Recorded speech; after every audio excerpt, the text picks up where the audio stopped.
শহীদ দিবস ও আন্তর্জাতিক মাতৃভাষা দিবস উপলক্ষে স্মারক ডাকটিকিট উন্মোচন করেছেন প্রধানমন্ত্রী তারেক রহমান।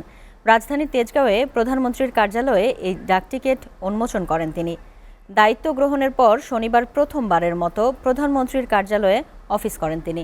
প্রধানমন্ত্রীর কার্যালয়ে কর্মদিবসের শুরুতে একটি স্বর্ণচাঁপা গাছের চারা রোপণ করেন তারেক রহমান। তাসিক সঞ্চয়ের প্রতিবেদনে দেখুন বিস্তারিত। দায়িত্ব গ্রহণের পর ২১ ফেব্রুয়ারি সকালে প্রথমবার প্রধানমন্ত্রীর কার্যালয়ে আসেন সরকার প্রধান তারেক রহমান। স্বাধীন বাংলাদেশে প্রথমে জাতীয় সংসদ ও পরে রাষ্ট্রপতি কার্যালয় হিসেবে ব্যবহৃত হওয়া গণতান্ত্রিক বাংলাদেশের ঐতিহ্যবাহী কার্যালয়টি ১৯৯১ সাল থেকে ব্যবহৃত হয় প্রধানমন্ত্রী কার্যালয় হিসেবে। মা বেগম খালেদা জিয়ার হাত ধরে ঘুরতে আসা তেজগাঁওয়ের প্রধানমন্ত্রী কার্যালয়ে শনিবার নিজেই প্রধানমন্ত্রী হিসেবে প্রবেশ করেন তারেক রহমান।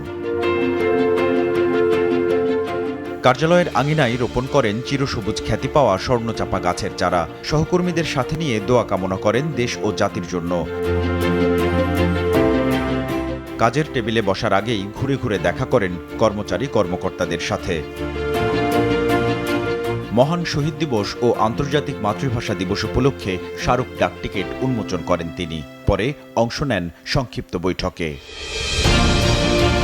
তাসিক সঞ্চয়, SATV, ঢাকা।